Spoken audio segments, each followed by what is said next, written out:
Bonjour à tous, ravi de vous retrouver dans Smart Job, qui est le rendez-vous emploi. Vous connaissez notre rendez-vous, le rendez-vous emploi de Bismart. Expertise, débat.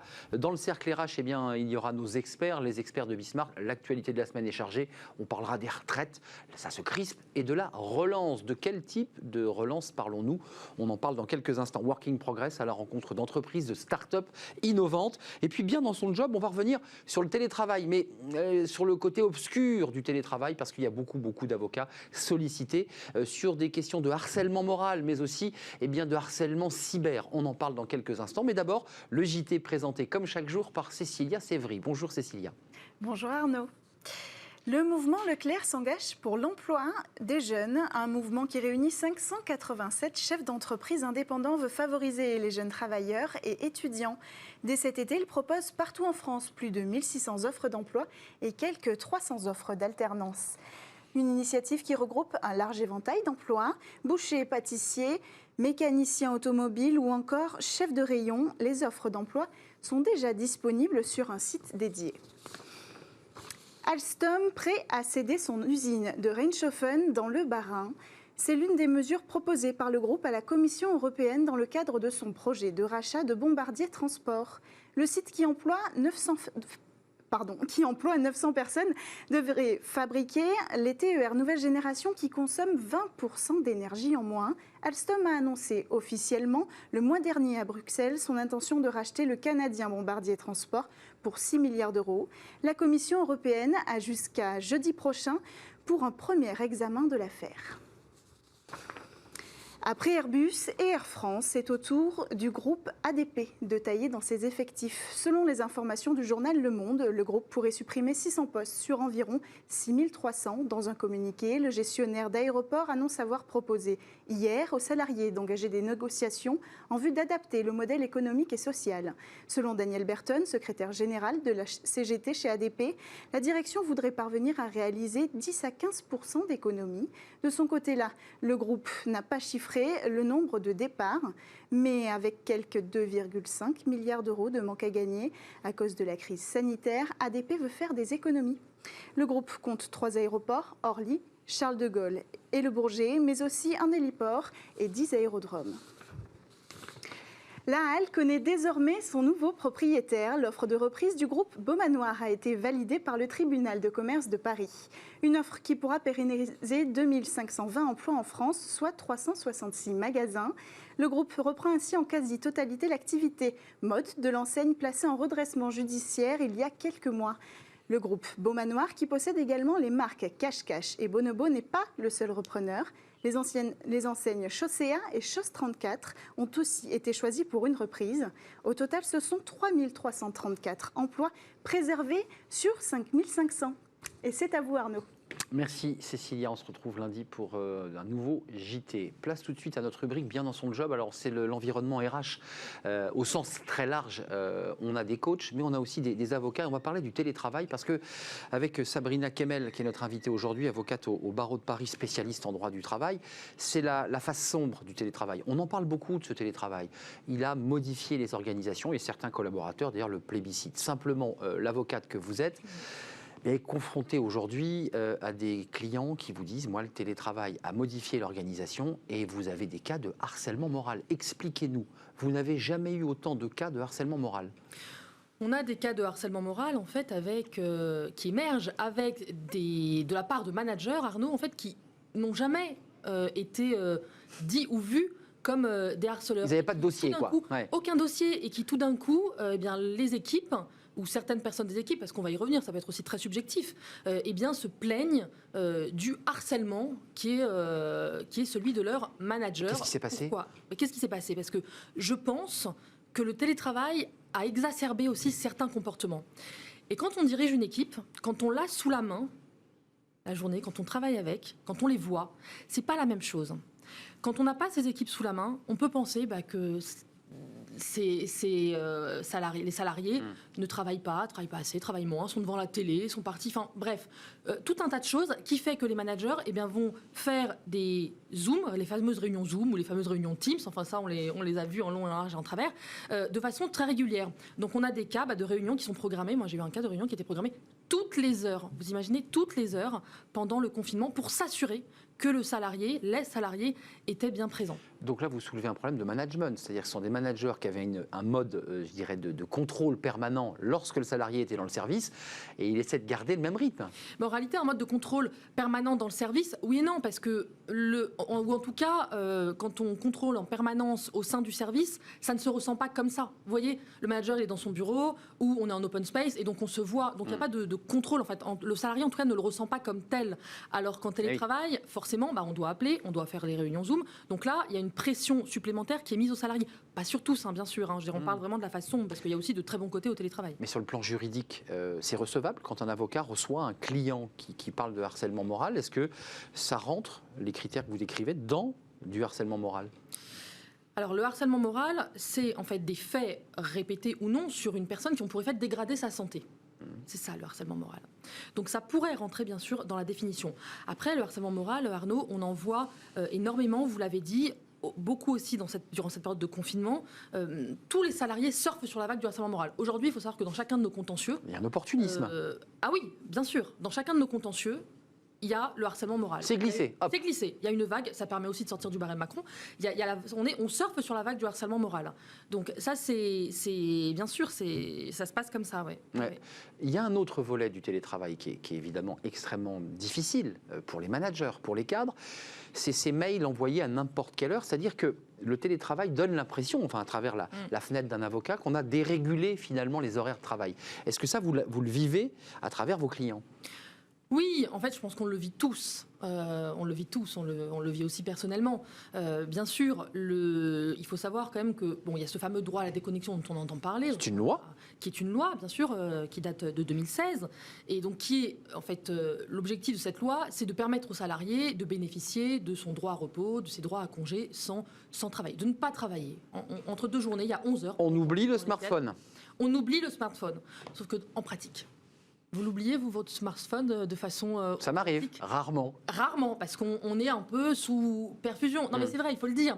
Donc, vous dites que je suis un peu responsable aussi de mon propre harcèlement ou de ma propre... Mais oui, alors, on va me taper sur les doigts, mais je crois que oui, il y a une responsabilité individuelle de chacun. Si vous voulez, dès lors que l'employeur met en place les mesures, des mesures concrète, quand il dit à ses salariés ne travaillez pas après 20 heures, respectez votre repos de 11 heures. Attention, il y a des pop-up maintenant, vous savez, quand vous envoyez un mail après une certaine heure qui s'affiche. Vous n'avez pas le droit d'envoyer des... C'est le mouchard des routiers. Voilà, c'est le mouchard des routiers. On lâche le volant. Et que le salarié continue, et notamment les cadres, c'est les cadres souvent, on continue. Qu'est-ce que fait l'employeur ? Vous voyez, on a tous une responsabilité individuelle. C'est extrêmement subjectif. Parce que le cadre va dire, moi j'ai des obligations de résultat et que j'avais pas le choix que de répondre à ce mail. Oui, alors, quand il y a un mail, si vous voulez, qui est adressé et où on demande une réponse urgente, etc., là, c'est objectif, je veux dire, on doit répondre. Mais bien souvent, dans les dossiers contentieux, on s'aperçoit qu'il y a des mails qui sont adressés sans que l'employeur ne demande rien. Des mails qui sont adressés la veille de la part de l'employeur et le cadre y répond le lendemain à 6 heures du matin. Donc, l'avocate que vous êtes, vous dites, et si vous deviez plaider, si ici c'était une salle des prud'hommes, vous diriez, le tort est partagé. Il y a l'employeur qui effectivement a exagéré à certaines reprises, et puis le cadre qui a été trop proactif. C'est comme ça que vous expliqueriez au juge des prud'hommes ? Dans certains dossiers, oui, c'est comme ça que je l'explique.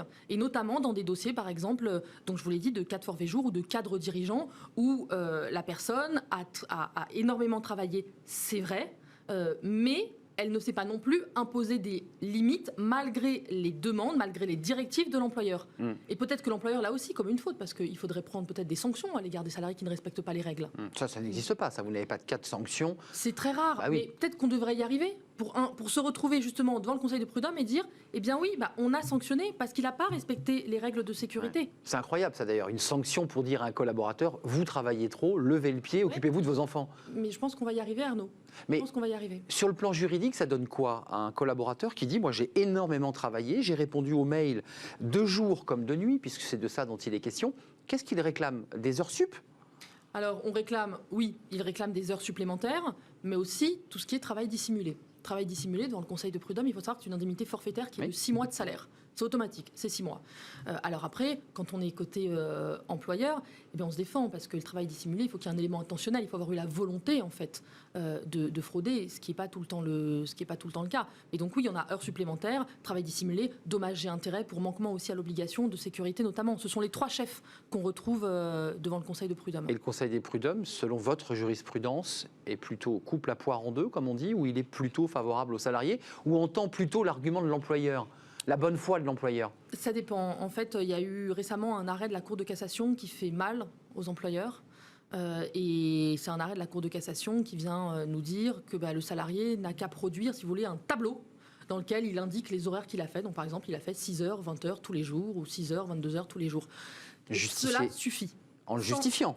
Non, justement. Ah oui, c'est la difficulté. Sans le justifier. Alors que jusque-là, quand on plaidait côté employeur, on disait, mais attendez, il est sympa, il nous produit un tableau, mais il n'y a pas d'éléments corroborants. Ouais.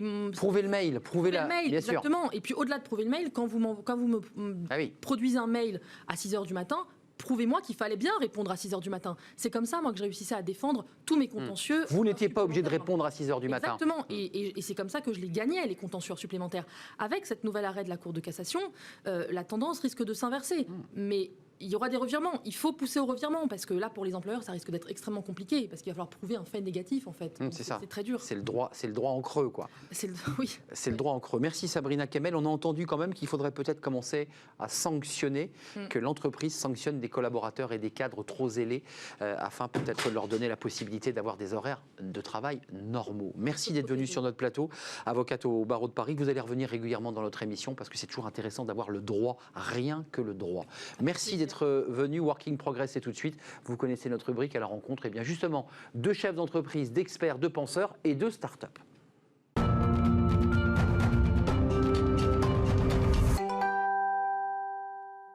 Working Progress, comme chaque jour, avec Jérémy Cléda. Bonjour Jérémy, cofondateur de Welcome to the Jungle. On en a beaucoup parlé et on va continuer à en parler. C'est la transformation des espaces de travail. C'est un peu la révolution et vous êtes venu avec quelqu'un qui travaille justement sur cette révolution des espaces. On a beaucoup parlé de ce qui a bougé ces derniers mois. On va essayer de voir ce qui va arriver. C'est quoi le bureau de demain. Et d'ailleurs, c'est peut-être aujourd'hui, il faut peut-être se dépêcher.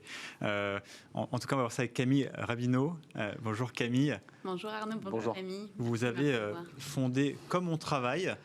Concrètement, vous conseillez les entreprises sur les nouveaux modes et les espaces de travail. Vous êtes au cœur de ce sujet.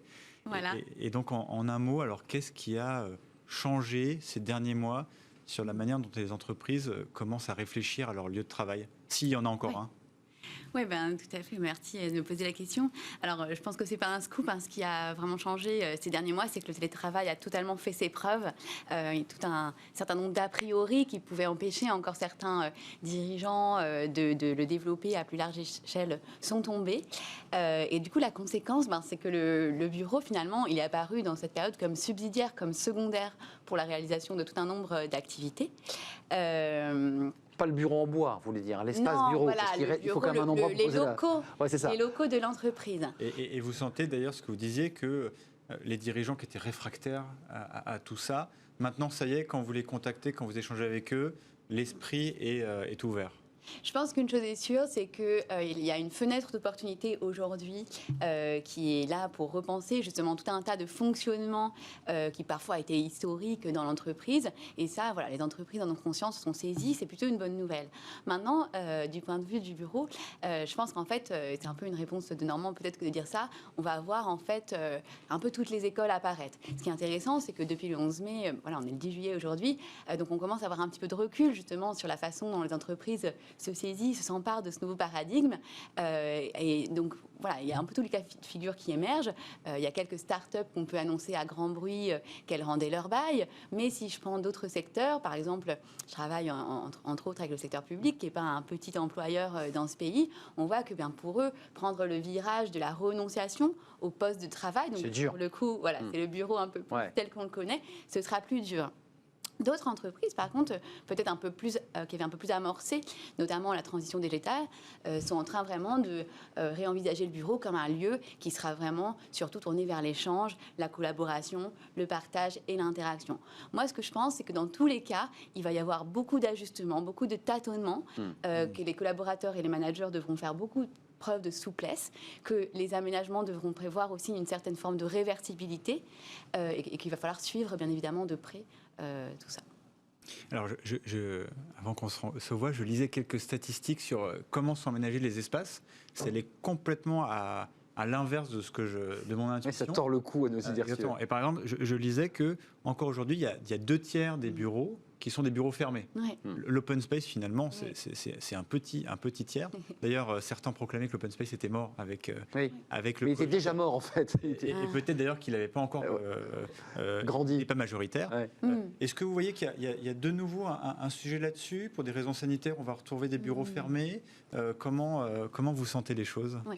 Alors, il y a plusieurs questions dans votre question. Sur le point que, oui, on a tous en tête les bureaux à la Google, mais en réalité, si l'un d'entre nous se lançait dans un tour de France des bureaux, je pense qu'il découvrirait des réalités beaucoup plus vintage, si je peux dire. C'est toc, toc, toc, je peux entrer. Donc voilà, c'est sûr qu'on partait dans beaucoup de situations d'autres choses. C'est très différent. Voilà. Après, sur le terme, enfin les déclarations qui ont pu être faites sur l'open space, je pense que ça ne voudra pas échapper, Jérémy. Quand vous placez le mot open space dans une phrase, vous êtes sûr que vous tenez là une formule choc, un bon titre qui claque. Et je pense que ça n'a pas échappé non plus à un certain nombre de commentateurs. Et sujet d'engueulade aussi, parce que c'est un vrai débat l'open space. Exactement. Pour autant, moi, je pense que cette formule, elle a pu être un petit peu malhonnête. Pourquoi ? Parce qu'elle tablait finalement sur le climat de grande vigilance sanitaire qui est le nôtre, la peur bien légitime face au Covid, pour laisser sous-entendre justement que le bureau de demain serait un bureau fermé. Or, on voit bien que c'est pas du tout vers ça qu'on va, et je vois au moins 3 raisons à ça, enfin 3 raisons pour lesquelles ça fait pas de sens. D'abord, du point de vue sanitaire lui-même, en fait, il suffit pas de mettre des bureaux fermés en fonction en fait du renouvellement d'air dans le bâtiment, de la climatisation. L'air circule, donc déjà premier point. Deuxième point, c'est qu'on voit bien qu'avec la généralisation du télétravail, ce serait faire un usage totalement gaspillé des ressources, des mètres carrés, que de les laisser vides la plupart du temps. Et puis la dernière chose, c'est que le bureau, à l'ère où le télétravail sera plus développé, va devenir avant tout un endroit où on viendra pour se voir, pour se croiser. Pour lieu de sociabilité, en fait. Un lieu de lien social. Et donc, en fait, si c'est pour venir se mettre dans sa boîte, autant rester chez soi. Mais Camille, une question économique. Les clients que vous rencontrez, est-ce qu'ils ont dans leur logiciel de réflexion l'idée que l'espace bureau, la location d'un bail, ça coûte cher, c'est le deuxième coût pour une entreprise, mais est-ce qu'ils se disent, nous on fait ce choix parce que économiquement c'est rentable, au-delà des questions humaines? Le choix de rendre le bail. De rendre le bail, parce qu'ils économisent. Et donc, de prendre un bail plus petit. Ou un bail plus petit. Ouais. Moi, je pense qu'en effet, peut-être il va y avoir des mètres carrés rendus. Honnêtement, c'est encore trop tôt pour le dire. C'est trop tôt, ouais. C'est un peu tôt pour le dire. Je pense que le choix de totalement se débarrasser de ces bureaux, dangereux. Il me paraît, pour l'instant en tout cas, plutôt marginal. Je voyais justement une étude récemment sortie par Bureau à partager, justement sur le bureau post-confinement. Et pour 66% des répondants, il paraît inconcevable de se passer totalement de bureau. Donc voilà, le bureau a encore de beaux jours devant lui. Pour autant, il va sûrement prendre d'autres formes, devenir plus une ruche, un lieu où on viendra se croiser, échanger. Ce qu'il ne faut pas dire qu'il ne faudra pas préserver quand même la capacité à pouvoir, le temps d'une heure, entre 2 points, se mettre un peu à l'abri, dans un endroit silencieux pour se concentrer, parce qu'on voit bien avec l'overdose de Zoom en ce moment que être tous connectés ensemble toute la journée, ça peut vite devenir insupportable. Mais donc donc le bureau va changer de visage très vraisemblablement. Mais c'est pas jour-nuit, quoi. Ça sera pas du tout jour-nuit, et ça sera pas non plus du jour au lendemain, parce qu'il faut bien voir qu'on parle quand même de bâtiments, d'aménagements, donc des choses qui ne se renouvellent pas tous les jours, et donc c'est quelque chose qui va sûrement se faire aussi dans la durée. Justement, c'est vrai qu'on a beaucoup entendu dans la presse les détracteurs des bureaux et des gens qui annonçaient un peu à corps et fracas que c'était fini, ils seraient tous en remote. Il y a aussi quand même pas mal d'ardents défenseurs des bureaux.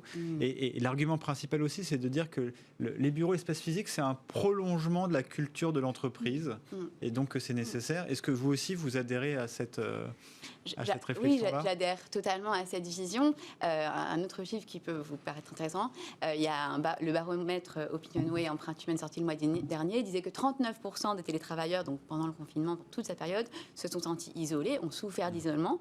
Et paradoxalement, 60% des mêmes disaient faire plus de réunions qu'auparavant. Donc on voit bien qu'il peut y avoir un décalage entre finalement le moment où on est connectés tous ensemble et le ressenti qu'on a, qui peut être malgré tout de se sentir seul, un peu loin du collectif. Donc oui, je pense que l'entreprise, voilà, c'est un collectif et qu'il y a besoin de s'incarner dans le physique. La question, c'est quelle est la juste dose de fréquentation de ce lieu physique? Et ça, c'est sûrement une réponse qui dépend des cultures d'entreprise, mais qui est aussi très personnelle, qui dépend de chacun, des personnalités de chacun, des choix qu'on fait chacun comme mode de vie. Et donc, toute la question sera de savoir... Voilà, quel va être le cadre, quelle va être la marge de souplesse ou pas que vont offrir les organisations de travail, justement, pour permettre à chacun d'y trouver son compte, tout en garantissant, bien évidemment, le bon déroulement de l'activité, le bon fonctionnement de l'entreprise. Donc c'est trop tôt pour l'instant pour avoir un diagnostic complet, il faut laisser passer du temps. Moi, je pense que la seule conclusion qu'on peut dire, et je pense qu'elle est déjà très positive, c'est que, voilà, vous savez, un truc qu'on entendait souvent, moi, quand je faisais des ateliers avec les salariés, c'est on a toujours fait comme ça, on fait comme ça depuis. Bien sûr, ça fait 50 ans qu'on le fait. Voilà, donc pourquoi changer? Et là, je pense qu'il y a une opportunité pour changer. Exact. Et je pense que collectivement, les organisations, les entreprises et les salariés eux-mêmes s'en rendent compte. Maintenant, comme je disais, je pense qu'il va y avoir beaucoup de tâtonnements avant de trouver les espaces qui correspondront à ces nouveaux modes de travail et ces modes de travail qui eux-mêmes restent à écrire. Un autre bureau est possible, voilà, pour paraphraser une phrase bien célèbre. Merci Camille Rabineau. Merci à vous. Commontravail.fr pour ceux qui veulent en savoir plus sur vos activités. On continue, Working Progress, c'est travailler demain à la rencontre de start-up et c'est tout de suite.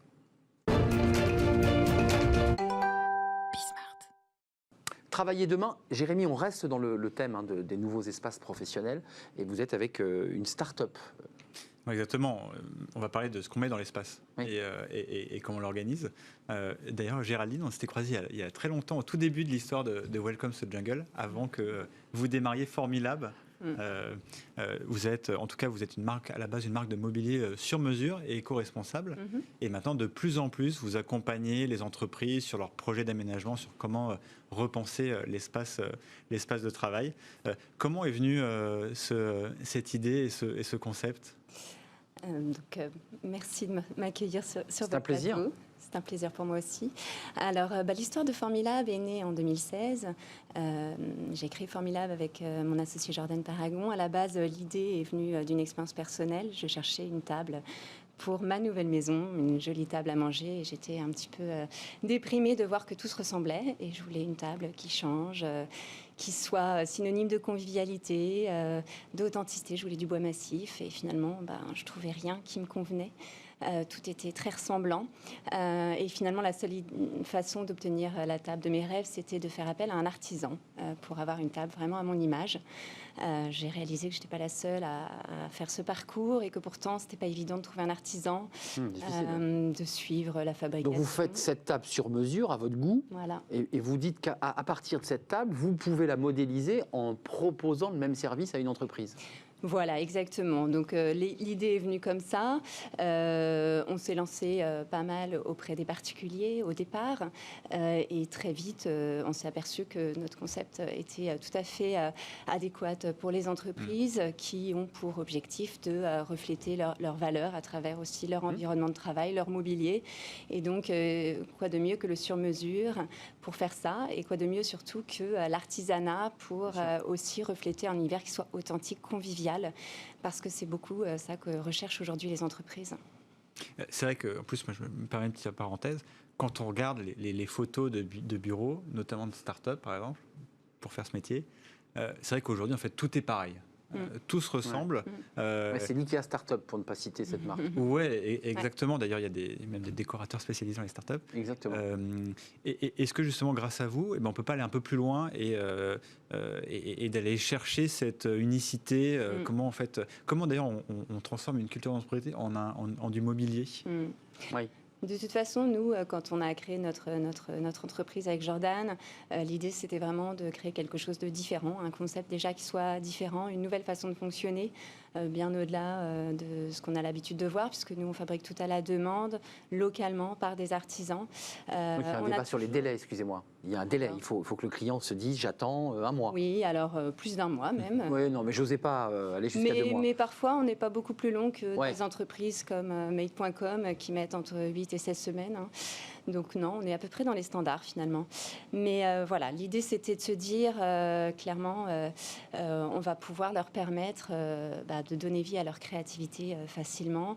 Donc voilà, en gros, l'idée est venue comme ça. Aujourd'hui, comment coller au mieux aux valeurs de l'entreprise voilà, quoi de mieux que de l'accompagnement qu'on propose à travers notre bureau d'études. Nous, ce qui nous anime, c'est la co-création.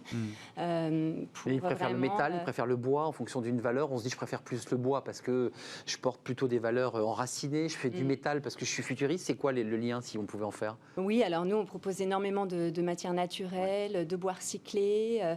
On a beaucoup de mobilier à base de bois naturel, en effet, et de métal. Mais pas que. On propose de plus en plus de nouvelles solutions, de nouveaux matériaux comme du plastique recyclé, du terrazzo, du marbre.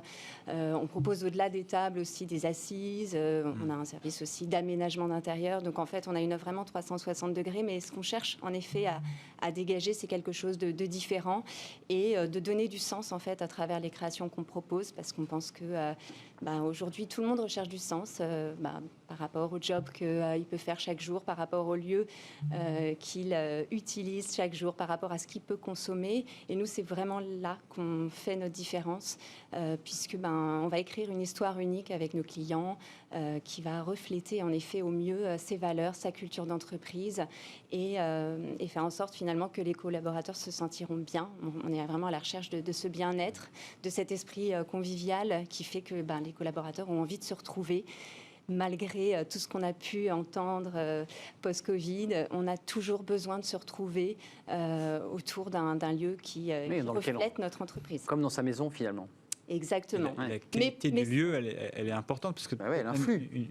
Une dernière question, là. Vous venez de mettre en place une offre de leasing responsable. Ouais. On voit que le sujet écologique, il est hyper prégnant dans la société. Finalement, est-ce qu'on ne devrait pas aussi le retrouver dans la chaise sur laquelle on s'assoit, dans la table qu'on utilise? Le leasing, c'est la location? Exactement. C'est ça, on n'est pas propriétaire de ces... Ouais. En fait, l'idée nous est venue... Donc éco-responsable, recyclable, etc. Voilà, l'idée nous est venue au moment où on livrait un gros chantier pour nous qui était les nouveaux bureaux de Capgemini, il y a un an. On a réalisé pour eux 220 tables de convivialité électrifiées qui, la plupart, faisaient 5 mètres de long, donc... beaucoup de bois, des tables magnifiques avec des bords naturels, etc. Et on s'est dit, si ça se trouve dans 5 ans, en fait, ces tables vont partir à la benne. Quel dommage. C'est des matériaux nobles qu'on propose et qui sont tout à fait recyclables. Le bois, on peut lui redonner un petit coup de neuf très simplement, le métal également. Et voilà, on a vraiment souhaité, et c'est ce qu'on cherche c'est notre démarche, c'est vraiment d'innover, de montrer que de nouvelles voies sont possibles et le leasing responsable, donc à la même image que le scooter, en fait, l'idée c'est de proposer une location mensuelle, en fait, donc on propose nos créations artisanales et sur mesure pour un loyer mensuel et d'accompagner finalement nos clients avec une solution qui soit souple et agile puisqu'ils peuvent en fait adapter leur mobilier tout au long de la vie du leasing. Et le côté responsable consiste en fait à proposer un recyclage de ces créations en fin de leasing. Merci Géraldine Blanc. La notion d'usage et non plus de propriété. Merci d'être venue. Formilab. Merci à vous. Et si on le dit mal, c'est formidable. J'imagine que ce jeu de mots était voulu. Formilab.com, c'est votre site. Merci d'être venu. Merci à Jérémy. On se retrouve très bientôt, puisqu'il y a un long week-end qui nous attend. Prenez soin de vous, évidemment. Et puis, c'est la suite, c'est le cercle RH avec nos experts. L'actualité est chargée. La retraite et la relance. On en parle tout de suite.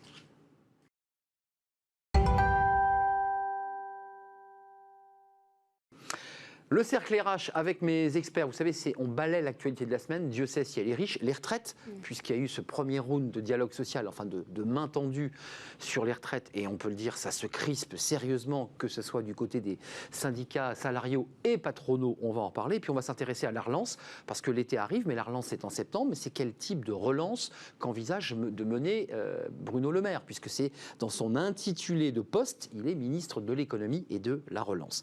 Avec moi, mes experts, je les appelle rappelle mes experts, je suis très heureux de les accueillir.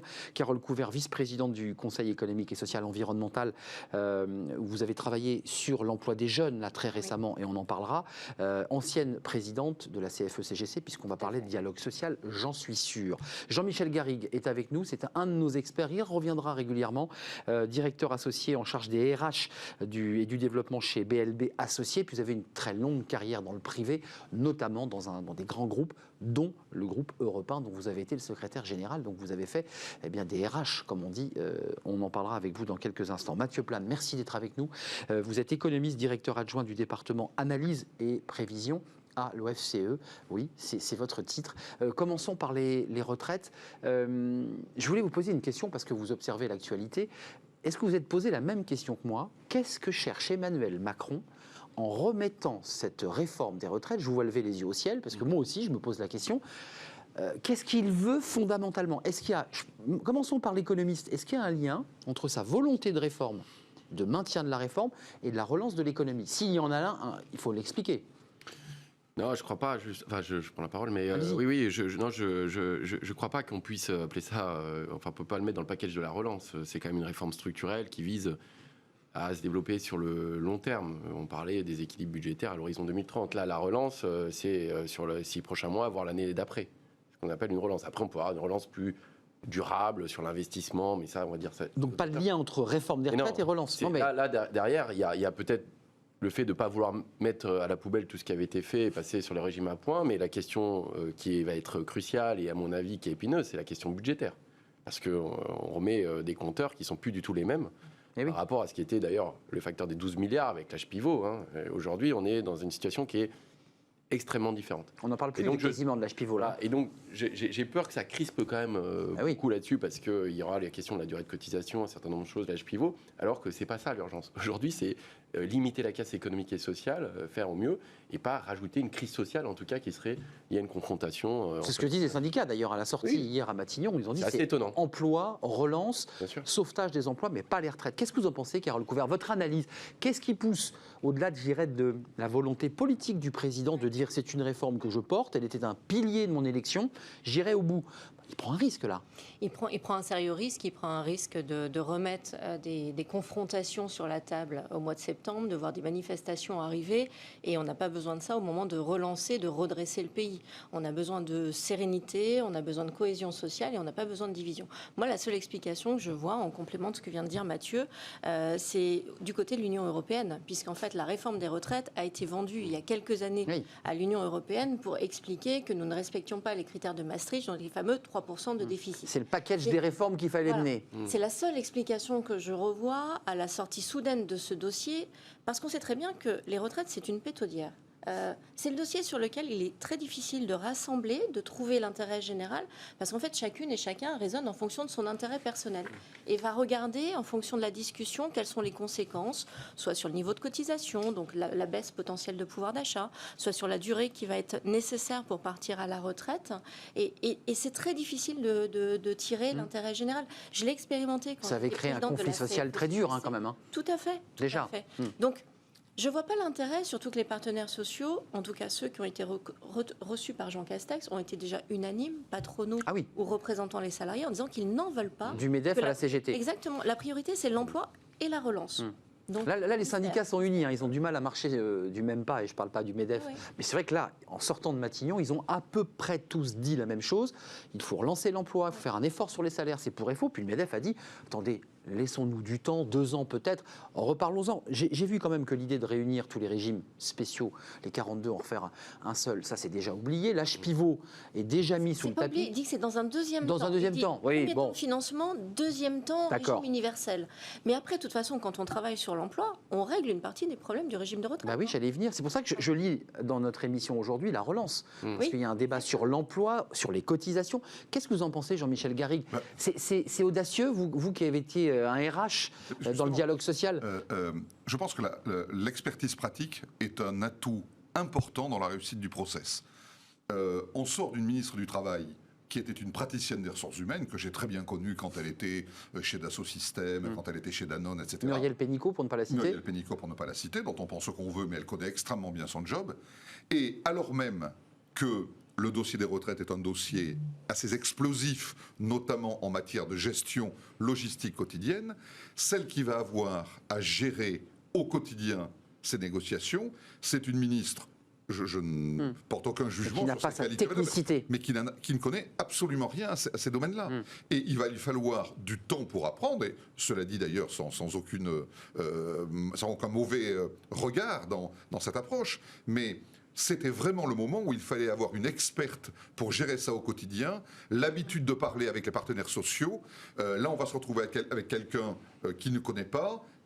Ça va demander une variable d'ajustement un peu compliquée quand même. Enfin, il est possible d'ailleurs qu'après examen et discussion avec Emmanuel Macron, le dossier des retraites, pour des raisons de priorité économique, soit décalé et repoussé au calendrier grec. Je précise quand même que Pietraszewski, le ministre Pietraszewski, qui était en charge des retraites, qui s'occupait du Covid, vous avez vu, n'était pas dans la liste présentée dans les secrétaires d'État en charge de la réforme des retraites, puisque c'était lui, ancien DRH d'ailleurs, faut-il le préciser, de Auchan, qui était quand même destiné à réformer. Je fais la bascule sur la relance. Vous avez entendu Bruno Le Maire, Emmanuel Macron plutôt libéral dans ses positions. La relance, matin, midi et soir. L'emploi, matin, midi et soir. Alors c'est un slogan. Je vous ai lu, vous dites, j'ai peur à l'affichage. Est-ce qu'ils sont bien sincères? Et quel type de relance ils nous proposent? Parce que c'est ça que les Français veulent savoir. On va sur pièce. On a le bénéfice du doute quand même, mais c'est-à-dire que clairement la situation est c'est du jamais vu. On est dans une situation vraiment inédite et des conséquences économiques et sociales qui sont très fortes. Et on a vu la partie émerger de l'iceberg. Là, on va commencer à rentrer dans le dur, sachant qu'il y a le dur, c'est le dépôt de bilan, les fermetures d'entreprises. Pour le moment, pour faire simple, c'est qu'on a 165 milliards de pertes dans l'économie depuis le début du confinement. En 4 colossal. On a un choc sur l'investissement qui est colossal. Il faut savoir que sur les entreprises, il y a plus de 50 milliards de pertes malgré les dispositifs qui ont été mis en place. Et tout ça a tenu parce qu'il y a eu effectivement du chômage partiel, mais aussi des prêts garantis par l'État, des reports de paiement d'impôts et de cotisations. Là, ce qu'on voit, c'est que l'activité repart, mais on n'est pas du tout revenu au niveau d'activité d'avant-crise. Ça veut dire que les entreprises intègrent progressivement qu'elles ne reviendront pas à leur situation d'avant. Elles ont des pertes accumulées, d'accord, qui sont importantes. Elles ont des coûts supplémentaires liés à la gestion de la crise, à l'organisation des entreprises, et cette montagne de dettes qui va arriver. C'est-à-dire qu'à un moment, il va falloir rembourser les dettes fiscales, les dettes bancaires. Et donc, vous avez à moins qu'on passe l'éponge, alors, soit parce qu'il y a ce débat quand même. Mais alors, ça serait incroyable, c'est-à-dire vous rajoutez les dettes du secteur privé, mais où est-ce que vous mettez la limite? Et donc ça, budgétairement, c'est un coût. Et qui récupère les dettes? Qui récupère les dettes? Comment vous renforcez les fonds propres? Et comment vous faites pour ne pas avoir des cascades de faillite ou des plans de licenciement? On a vu qu'au mois de juin déjà, il y avait une accélération très forte sur les licenciements. Donc la relance, elle est essentielle, mais je dirais attention, la relance, elle se fait effectivement, c'est matin, midi et soir, c'est demain, c'est après-demain, c'est pas. Effectivement, le plan hydrogène, c'est très bien, mais c'est à l'horizon 2050. C'est dans 15 ans, ça. Là, on joue sur les prochaines semaines, les prochains mois, la situation d'un certain nombre de secteurs. Donc, il faut aller très vite et il faut être malin. C'est-à-dire qu'il faut à la fois avoir des mesures d'offres, c'est-à-dire on renforce les fonds, mais des mesures de demande, ce que font les autres pays. C'est-à-dire comment on fait pour dégonfler les 75 milliards d'épargne accumulés par les ménages pour qu'ils aillent justement ça, c'est un sujet. Et ça on n'entend pas parler. En fait. Ouais, c'est vrai. D'ailleurs, on a beaucoup accumulé pendant le Covid en épargne. On fait 200 milliards d'épargne par an. Là, on a mis 75 milliards en plus. On n'a jamais été aussi riche en termes d'épargne. Mais ça, c'est un vrai sujet d'ailleurs. Comment là où il y a un bouleversement des paradigmes. Jean-Michel Garrigue. Pardon. Là où il y a un bouleversement des paradigmes dans l'opinion publique, dont, à mon avis, le pouvoir politique n'a pas encore assez conscience. Rappelez-vous, il y a encore quelques mois, il fallait pleurer pendant des générations pour obtenir 100 millions, 150 millions pour aider telle cause, telle catégorie. Là, les milliards etc. ont valsé. Depuis le début du confinement, les centaines de milliards ont valsé. Et on va devoir expliquer maintenant. Fictif pour certains, qui sont en fait qui sont des emprunts. C'est pas des milliards sonnants et trébuchants. Oui, je veux dire, c'est. Mettez-vous par exemple dans l'idée de téléspectateur moyen à Barbezieux. Enfin, je n'ai rien contre Barbezieux, mais ce que je veux très dire, joli Barbezieux d'ailleurs. Très jolie ville d'eau. Il entend parler de centaines de milliards qu'on a lâchés au mépris de toutes les réglementations européennes d'équilibre économique, de limitation des déficits, etc. On va lui redire à la rentrée, ah non, 1 milliard on peut pas, 500 millions c'est impossible, etc. C'est exact. Un danger est vraiment latent se situe dans le fait que les gens ne vont plus rien comprendre. On a tout lâché, puis tout d'un coup, on remet un coup de vis et on dit mais c'est pas possible, on peut pas donner 100 millions. Comment 300 € par mois pour le personnel hospitalier Enfin, c'est pas gagné les 300 €. Hein, Ce sont les dents. Et pourquoi ne pas aller plus? Moi, il y a des gens autour de moi qui ne sont pas ni bons ni mauvais, mais qui disent bon, mais 300 € quand même, on aurait pu faire un geste plus important, etc. Parce que comme on a dépensé 300, 400, on a ouvert le robinet, milliards, pourquoi ne pas y mettre quelques milliards de plus? C'est vrai, combien de débats on a fait sur les déficits ici ou ailleurs, sur les règles budgétaires, les déficits, tout allait bien, tout allait très bien en février. Je vous ai lu là à l'OFCE, l'emploi était plutôt correct, il y avait une reprise économique formidable. Patatras, et là aujourd'hui on est à 120% de déficit du PIB, c'est ça, de dette, c'est colossal. Carole Couvert, le président Macron, est-ce qu'il change de logiciel avec Bruno Le Maire en charge de la relance? Est-ce que globalement cette crise modifie les logiciels de nos dirigeants? C'est-à-dire qu'ils sont dans une relance véritablement où il faut mettre beaucoup d'argent et effectivement accepter de creuser les déficits. La crise devrait modifier le logiciel maintenant. Devrait. Vous en doutez donc? Je suis prudente en disant cela parce que le gouvernement qui a été nommé n'augure pas forcément de grands chamboulements à ce niveau-là. Il faut attendre pour voir. On nous annonce un plan de relance pour la rentrée. On nous annonce l'arrivée d'un commissaire général au plan, donc qui était quelque chose dont le nom de François Bayrou est évoqué. Exactement, par le passé. Nous, aujourd'hui, au niveau du Conseil économique, social et environnemental, nos préoccupations en tant que société civile organisée, c'est l'emploi. C'est l'emploi, c'est comment on arrive à redresser, mais c'est aussi comment, au passage, on en profite pour changer nos modèles. Parce que finalement, la pandémie que l'on vient de connaître nous a montré nos fragilités en matière d'approvisionnement, nous a montré nos fragilités en matière de production, nous a montré nos fragilités dans nos circuits de consommation. Et l'idée maintenant, c'est d'arriver... Qui ont tenu quand même, Carole Couvert. Qui ont tenu, mais parce que les salariés ont répondu présent, les entreprises de l'agroalimentaire ont répondu présent, les transporteurs aussi. Tout ça, il faut qu'on en tire un enseignement. Parce que le risque que nous avons dans les semaines, dans les mois qui viennent, c'est de vivre régulièrement avec d'autres pandémies. Pas forcément celle-là. Je ne suis pas en train de parler d'une deuxième vague, mais nous risquons de connaître des épisodes chroniques. Donc ça veut dire qu'il faut dorénavant réfléchir à la manière d'organiser nos entreprises pour qu'elles puissent encaisser les chocs successifs que cela peut représenter et amortir les difficultés. Donc là, nous, les sujets, ce sont les filières stratégiques en France. On évoquait l'hydrogène tout à l'heure. On se met d'accord sur un certain nombre de filières. Le CNI, donc le Comité national industriel, en avait identifié 18. Mais la pandémie en a révélé. Mais Mathieu Plane vous disait, la stratégie à 15 ans, c'est très intéressant, mais l'économiste qu'il a, il dit c'est demain matin qu'il faut régler les problèmes. Et la filière, elle ne se crée pas en 2 jours. Je suis tout à fait d'accord, sauf que là, on va être confronté à des entreprises qui vont devoir rembourser les charges qu'elles n'ont pas payées pendant les mois de mars, avril, mai, juin, ou alors commencer de payer les prêts qu'elles ont souscrits. Donc on va avoir double difficulté. Donc avec des risques effectivement de se délester de collaborateurs, énormes, de masse salariale. Mais du coup, nous sommes aussi responsables dans nos actes de consommation, et ça veut dire qu'en tant que consommateurs, il faut que nous allions soutenir les commerçants qui sont à proximité de chez nous, que nous regardions dans nos achats à acheter des produits qui sont fabriqués ou assemblés en France. Une forme de citoyenneté de consommateur, un consommateur on revient citoyen. Des notions de souveraineté, souveraineté française au sein de la souveraineté européenne. Mathieu Plane, et vous tous d'ailleurs, la question de modèle, est-ce qu'elle se pose au ministre de l'économie qui est très vert? Bruno Le Maire, là aussi, dans son discours en tout cas, il est très écologiste, interventionniste. Le modèle, on le change. On peut changer un modèle, c'est-à-dire se dire on crée des filières vertes, des filières d'hydrogène dans un contexte de crise aussi important. En un mot, est-ce que c'est la bonne fenêtre de tir? Est-ce que c'est le bon calendrier pour changer de modèle alors qu'on est dans une situation terrible? Alors, en tout cas, c'est l'occasion d'accélérer ce qui avait déjà commencé à être mis en place, surtout au niveau européen. Je pense qu'avoir un plan d'investissement dans effectivement la transition énergétique, accélérer cette transition énergétique qui devient... Donc il faut accélérer. Il faut accélérer. Ça ne résout pas tous les problèmes. C'est important. Et puis d'ailleurs, je pense qu'avoir une réflexion au niveau européen, c'est certainement la bonne chose. On le voit sur le plan des batteries aussi, notamment. On le voit sur la question de l'hydrogène. Et au niveau local, on pense à la rénovation thermique des bâtiments, un certain nombre d'infrastructures de réseau, etc. La question, c'est effectivement qu'il y a plusieurs tiroirs dans cette crise. C'est-à-dire, il y a ce qu'on dit, c'est demain, c'est savoir ce que vous faites. Par exemple, les Allemands ont baissé la TVA de 3 points. Des choses qui peuvent paraître... C'est très conjoncturel, très concret. Pendant 6 mois, ils ont baissé de 3 points. Voilà, la TVA, ils la remontent après. Donc, ils ont des mesures qui sont très concrètes. Donc, le plan d'investissement, il est important, une fois de plus. Moi, je pense que justement, on était un peu petit bras et que ça va être le moment d'accélérer. Mais une fois de plus, on ne tient plus compte des déficits, on est d'accord, on les oublie ces déficits. Parce que l'Europe est là toujours. La question des déficits, elle va se poser aussi, parce qu'on va être à 10-11 points de déficit public.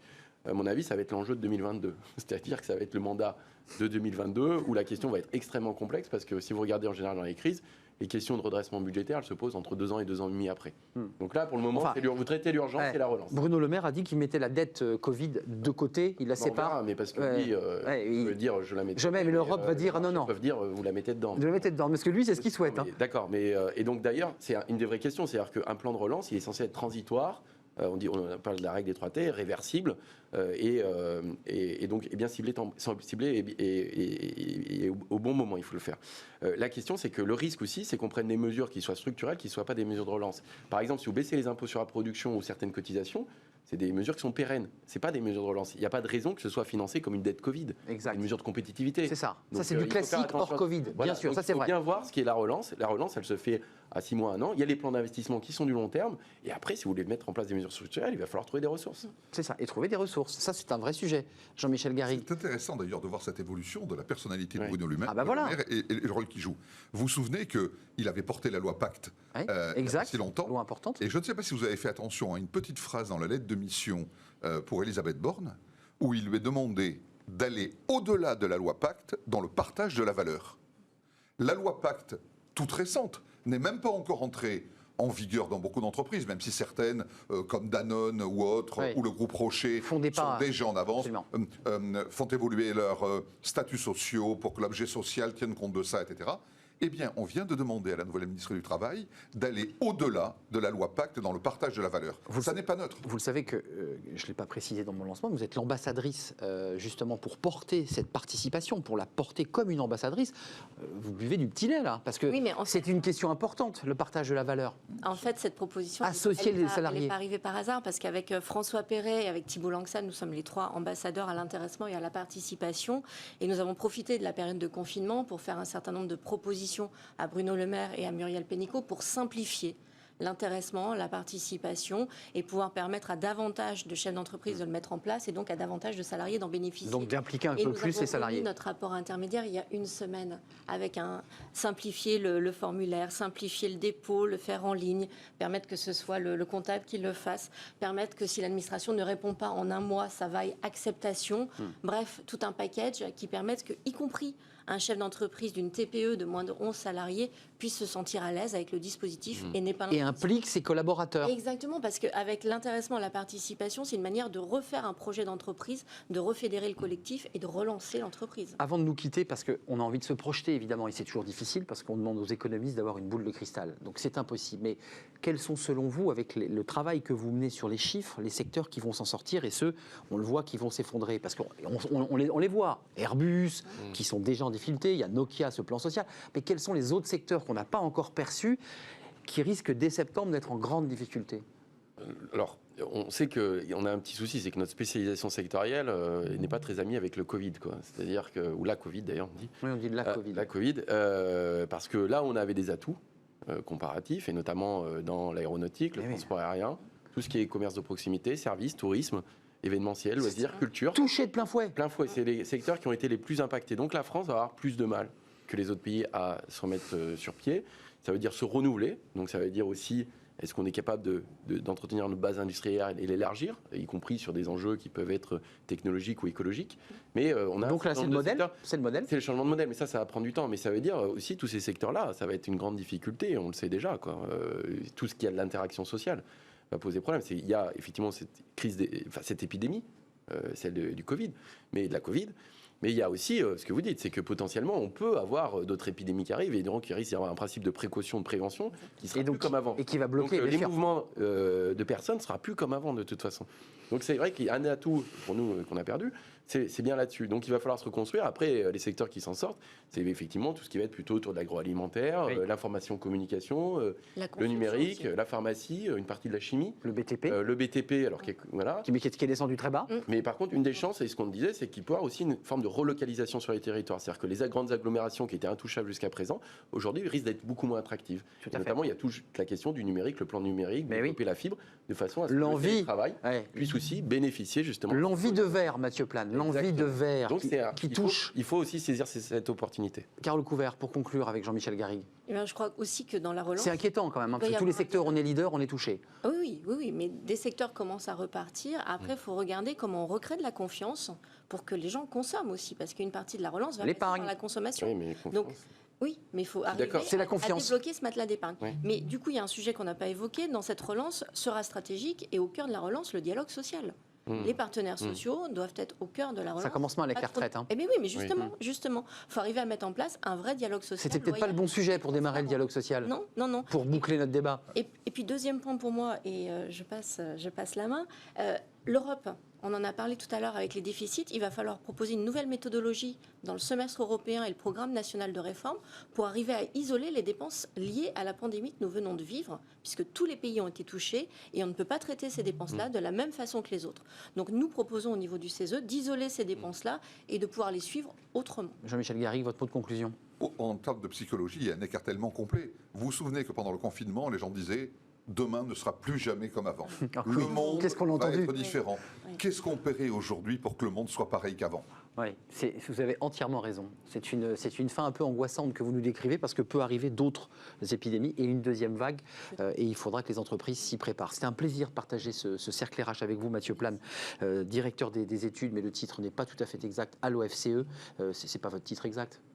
C'est directeur adjoint au département d'analyse des provisions. Mais voilà, directeur adjoint. Économiste, c'est bien aussi. Économiste, c'est parfait. Merci à Carole Couvert, vice-présidente du CESE, et merci à Jean-Michel Garrigue du cabinet, j'en ai perdu mes notes, BLB Associés. Merci à vous, merci de votre fidélité. On termine par, vous savez, le livre de Smart Job. Chaque vendredi, on va parler, devinez quoi ? Eh bien, du dialogue social. Oui, on en parle, c'est tout de suite.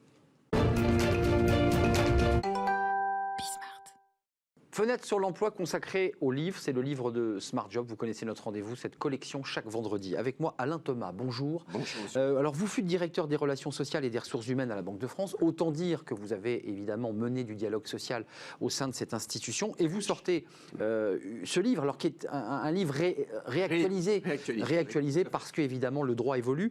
Conduite des relations sociales en entreprise, édition Maxima. Oui.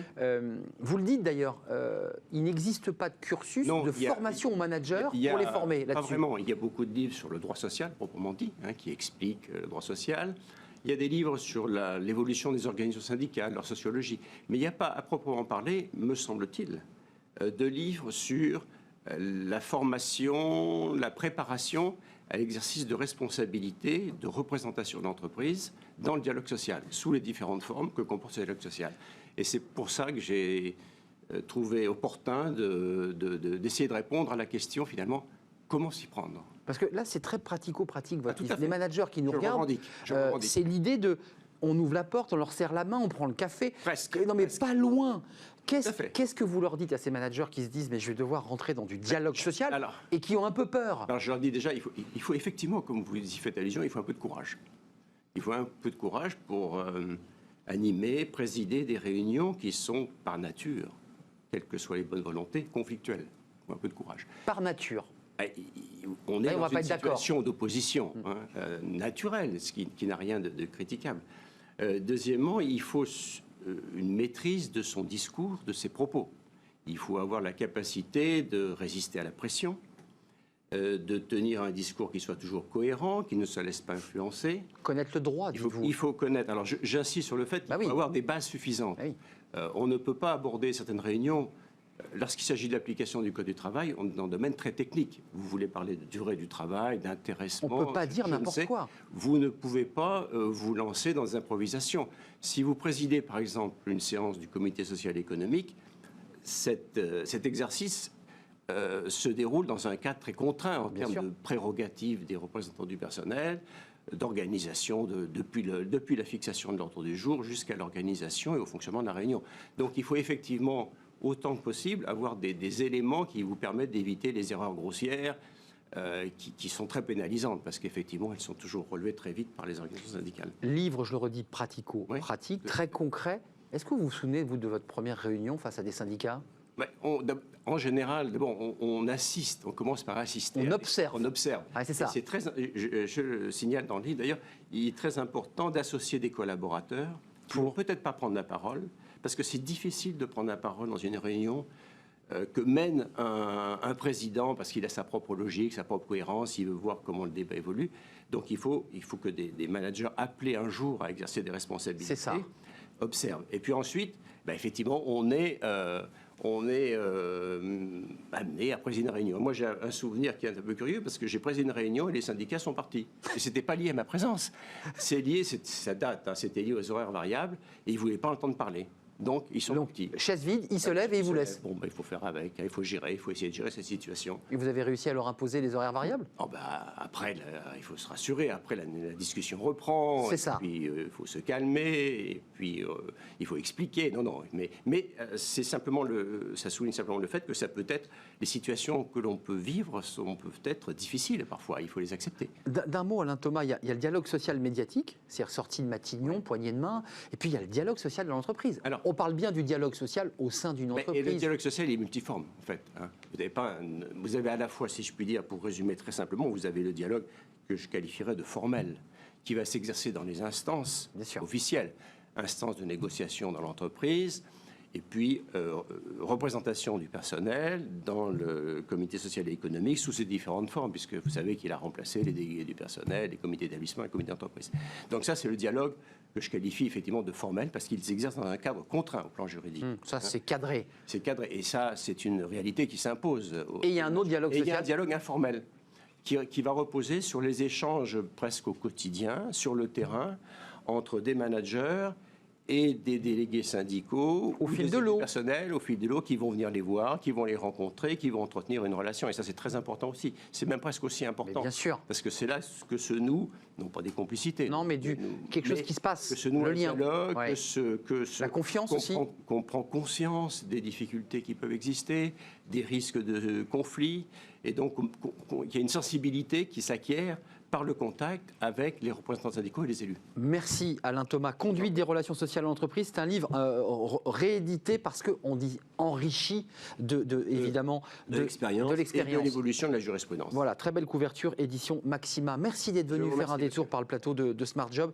C'est la fin, c'est déjà la fin. Et oui, on se retrouve la semaine prochaine pour de nouvelles aventures, à la rencontre d'autres invités.